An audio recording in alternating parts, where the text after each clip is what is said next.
Devin Matthews wasn't born with money, he was born with grit. For 20 years, he saved every spare dollar working double shifts, taking odd jobs, and cutting back on everything just to afford one dream, a small cabin by the lake where he could finally breathe. When he signed the papers, Devin thought his hard work had finally paid off. The cabin was his sanctuary. Weekends meant fishing, sunsets on the porch, and peace. For the first time, he felt the reward of sacrifice, but not everyone was happy about it. The local HOA president, known to the community as Karen, saw Devin differently. She didn't see a hardworking man who had earned his place. She saw someone who didn't fit the picture she wanted for her lakeside community. And she had the power of the OA behind her. It started small, notices about grass height, complaints about where he parked his truck, letters about violations that no one else received. Devin stayed calm, fixing each issue, not wanting to cause trouble. But then came the day everything changed. Devin arrived one weekend to find his locks changed. His key no longer worked. Inside, lights were on, curtains drawn. And when he knocked, a young man opened the door, Karen's son. "I think you're in the wrong place," he smirked. "This is my cabin now." Stunned, Devin rushed to the HOA office, demanding answers. Karen sat behind the desk with a smug smile. "With my authority," she said, "I reassign the property to my son. It's better for the community this way." "You should leave before you embarrass yourself." Devin's heart sank. The papers in his hand proved ownership, but the HOA had power to tie him up in legal battles for years. Neighbors whispered but stayed silent.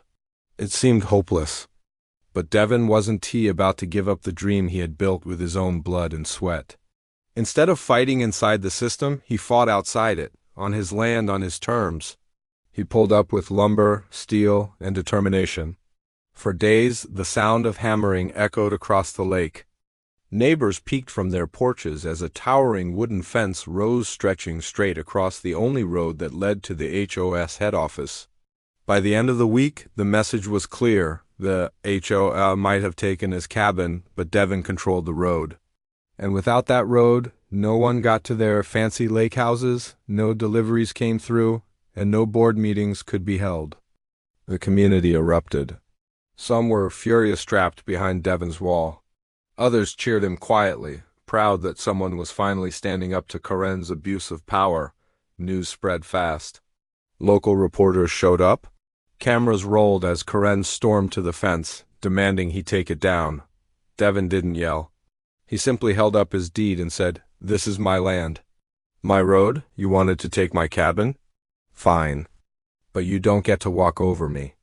The pressure mounted. Lawsuits flew both ways. But the HOA wasn't used to public scrutiny, and as more neighbors came forward with their own stories of Karen's overreach, the tide turned. Within months, an investigation stripped Karen of her position. Her son was forced to leave the stolen cabin, and Devin, he got his keys back. But more than that, he won respect. His fence wasn't just wood and nails, it was a line drawn in history. A reminder that no one, not even an HOA president, could erase years of sacrifice with a signature. What started as one man's fight for his cabin became a battle for justice that shook the whole community. Because sometimes, when the system is rigged against you, the strongest statement you can make is to build a wall that you can't ignore.